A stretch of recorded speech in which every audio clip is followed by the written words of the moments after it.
మళ్ళీ చీటింగ్ చేసి మొత్తం 7 మంత్రి పదవులు ఒక్కడి దగ్గరనే పెట్టుకున్నాడా? చాలా మంది ఆయన రెడ్డి కాదంటే మరి రేవంత్ రెడ్డి కదా? మరి రేవంత్ రెడ్డి దగ్గర 7 మంత్రి పదవులు ఉండొచ్చు. రాజగోపాల్ రెడ్డి గారికి మాట ఇచ్చిన వ్యక్తి దగ్గర ఒకటి ఉంటే వాళ్ళ అన్నకుంది కదంటే మరి వాళ్ళ అన్నకుంటే ఈయనకున్నట్ట.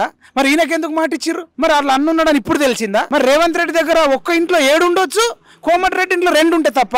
ఈయన కొండలరెడ్డికి ఒకటి, తిరుపతి రెడ్డికి ఒకటి, వేం నరేందర్ రెడ్డికి ఒకటి, ఈయనకు ఒకటి, అయోధ్య రెడ్డికి ఒకటి, జైపాల్ రెడ్డికి ఒకటి.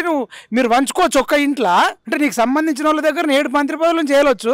ఆయనకు మాట ఇచ్చి ఆయన వాడుకొని మళ్ళీ ఎంపీ ఎలక్షన్లు వచ్చినాయి. ఎంపీ ఎలక్షన్లు వస్తే చామల కిరణ్ కుమార్ రెడ్డికి ఎంపీ టికెట్ ఇచ్చి నేనైతే గెలిపియలేను చామల కిరణ్ కుమార్ రెడ్డి అంటే, ఆయన చామల కిరణ్ కుమార్ రెడ్డి ఏం చేసిండు? అన్న ఇది రాజగోపాల్ రెడ్డి అన్న ఎంటర్ అయితేనే ఇక్కడ భువనగిరిలో మనం లోక్సభ ఎంపీ సీట్ గెలుస్తాం, ఆయన రాకపోతే మనం గెలవడం కష్టం అంటే రాజగోపాల్ రెడ్డి గారి ఇంటికి రేవంత్ రెడ్డి పోయి అన్నా దండం పెడతా అన్నా, ఇక ఎంపీ ఎలక్షన్ లో నువ్వు గెలిపి భువనగిరిలో చామల కిరణ్ కుమార్ రెడ్డిని గెలిపి నీకు మంత్రి పదవి ఇస్తాం, మేము ఇప్పటికే లేట్ చేసినాం అని ఆయనకు మాటిచ్చి మళ్ళొక్కసారి మళ్ళా రాజగోపాల్ రెడ్డి గారికి 20 నెలల నుంచి ఇవ్వకుండా మొన్నటి లిస్ట్ లో ఆయన పేరు వస్తే ఆయన పేరును కొట్టేపిచ్చి ఈ ముగ్గురికి ఇచ్చి మళ్ళీ ఈయన దగ్గర 4 మంత్రి పదవులు పెట్టుకున్నాడు. ఇదంతా ఎందుకు చెప్తున్నంటే ఇట్లాంటి చీటర్స్, ఇట్లాంటి మోసగారులు ముఖ్యమంత్రి కావచ్చు, 4 మంత్రి పదవులు వేయొచ్చు, 7 మంత్రి పదవులు వేయొచ్చు. మరి చదువుకున్నా చదువు రాకపోయినా అవును చదువుకుంటేనే జర్నలిస్ట్ అని ఎడ రాసిందన్న సోషల్ మీడియా వచ్చింది. మరి నీ రాహుల్ గాంధీకి ఒక యూట్యూబ్ ఛానల్ ఉంది, ఫేస్బుక్ ఉంది, ఇన్స్టాగ్రామ్ ఉంది, ట్విట్టర్ ఉంది. ఆయన రాసుకుంటలేడా?